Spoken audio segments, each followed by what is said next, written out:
Sampah rumah tangga adalah sampah yang dihasilkan dari kegiatan dalam rumah tangga sehari-hari dan terdiri dari beberapa jenis sampah. Jumlahnya pun tergantung dari banyak atau sedikitnya tingkat konsumsi dari masing-masing rumah tangga tersebut, dan semuanya berkaitan gaya atau pola hidup masing-masing keluarga. Seperti membuang sampah berdasarkan jenisnya. Sampah organik. Jenis sampah ini mungkin sudah banyak didengar, dan mungkin sebagian besar dari kita sudah bisa membedakan. Sampah organik ialah sampah yang terdiri dari bahan yang dapat terurai secara alami.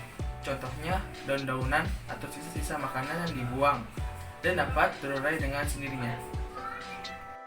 Sampah anorganik sendiri ialah sampah yang dihasilkan dari bahan-bahan non-hayati, baik berupa produk sintetik ataupun produk hasil teknologi tambang dan sumber daya alam yang sulit diuraikan oleh alam, seperti styrofoam, tas kresek, plastik, botol plastik, kaleng, dan masih banyak yang lainnya. Artian dari sampah B3 adalah suatu buangan atau limbah yang mengandung zat beracun dan berbahaya, sehingga secara langsung maupun tidak langsung dapat merusak lingkungan, mengancam kesehatan, dan mengganggu kelangsungan hidup manusia dan ekosistem lainnya.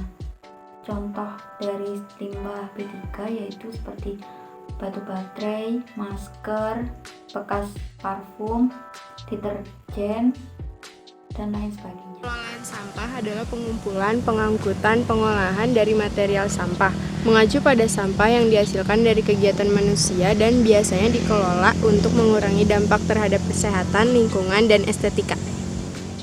Dalam tahapan pengolahan sampah, terdapat beberapa metode yang dapat digunakan, antara lain sanitary landfill. Sanitary landfill adalah sistem pengolahan yang paling baik. Dalam metode ini, pengolahan sampah dilakukan dengan cara menimbun sampah dengan tanah yang dilakukan selapis demi lapis. Dengan demikian, sampah tidak berada di ruangan terbuka dan tidak menimbulkan bau atau menjadi sarang bagi binatang pengerat.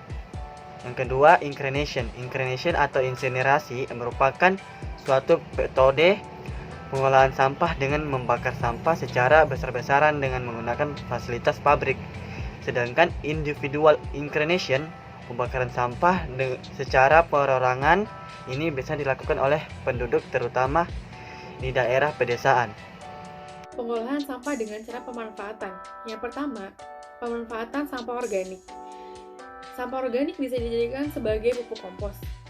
Pupuk kompos merupakan pemanfaatan limbah rumah tangga yang paling nyata dan paling mudah kita dapatkan dan kita lakukan. Yang kedua, sebagai pakan ternak. Manfaat limbah rumah tangga organik bisa dijadikan sebagai pakan ternak seperti sapi, kerbau, bebek, ayam, dan ikan. Yang ketiga adalah sebagai bahan kerajinan tangan. Seperti contohnya adalah batok kelapa yang bisa dijadikan sebagai perkakas dapur seperti centong, cangkir, dan berbagai macam lainnya. Yang kedua adalah pemanfaatan sampah anorganik. Bisa dijadikan sebagai bahan kerajinan tangan. Banyak sekali limbah plastik yang berserakan di sekitar kita. Maka dari itu, kita dapat memanfaatkannya sebagai bahan kerajinan. Yang kedua, bisa diubah menjadi media tanam. Limbah anorganik seperti plastik bekas, botol bekas, dan kaleng bekas bisa dialihfungsikan menjadi media tanam yang sangat menarik untuk kebun kita. Yang ketiga adalah pemanfaatan sampah B3 atau yang biasa kita sebut dengan bahan berbahaya dan beracun.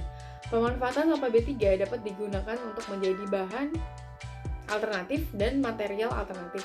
Oke, jadi manfaat dari tugas pengelompokan sampah ini yang dimulai dari sampah organik, anorganik maupun B3 menyadarkan kita untuk lebih aware terhadap lingkungan kita sendiri, dan hal itu bisa dimulai dari lingkup yang kecil, yaitu diri sendiri dan juga keluarga.